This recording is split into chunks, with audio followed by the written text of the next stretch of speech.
So step 1, open it up Photoshop, open your image in that. Now use your quick select tool or your object selection tool and select your subject. And after you can like fine tune your selection, remove whatever you want, ensure whatever you want is in the selection.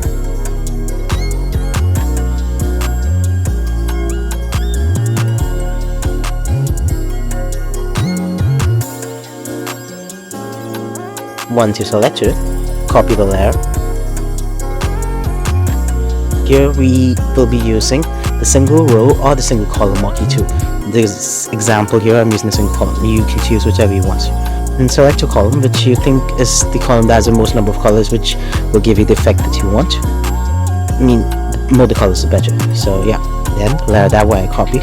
Now we need to use a free transform tool. You can either use Command plus T or Control plus T, or do it the long way.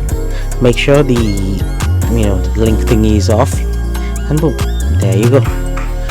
But yeah, see, this is boring. This is plain line, right? Now again, go back to edit, go to transform and use warp. Using warp you can adjust it, give yourself a twists and turns and the whirly-girly, and boom, there you go. That is pixel drag for you. Enjoy and have a good day.